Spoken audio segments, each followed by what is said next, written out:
ce que les producteurs développent de plus en plus, ce sont des cosmétiques. Donc là, vous avez par exemple un soin à base d'immortelle.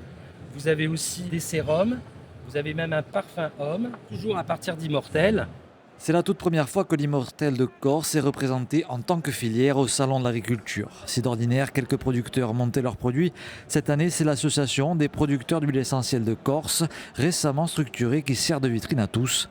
L'association vend les produits d'une dizaine d'exploitations différentes. Toute la difficulté de la filière, c'est de se faire connaître. Depuis une dizaine d'années, on avait la possibilité de recevoir les acheteurs sur l'île. Maintenant, ça ne suffit plus. Il faut aller sur le continent, il faut aller porter la bonne parole, faire connaître l'huile. On a besoin de communiquer, on ne peut plus se contenter de rester sur l'île. Les producteurs de miel de Corse aussi ont dû s'adapter au nouveau cahier des charges de l'Audarc. Auparavant, quelques apiculteurs se relayaient pour tenir le stand. Dorénavant, la filière s'est organisée pour être présente tout au long du Salon de l'Agriculture. Cette année, nous avons un stand syndical. Donc nous avons plusieurs apiculteurs qui sont présents avec nous et on essaie de représenter, de valoriser l'ensemble de la production des 160 adhérents de l'appellation miel de Corse.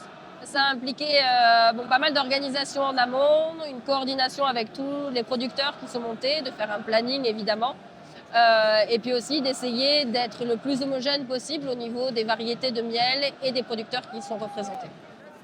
Revoir les conditions d'attribution des places au sein du village corse, c'était une nécessité pour l'Audarc.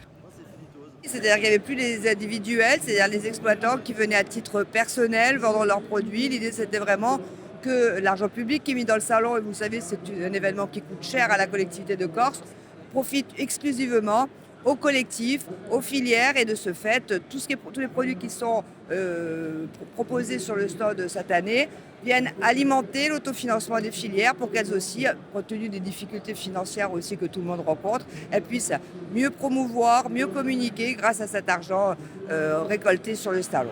Le village corse, désormais placé au cœur du salon, espère maintenant profiter au mieux des visiteurs et être plus visible que les années précédentes. Le salon durera jusqu'au 1er mars.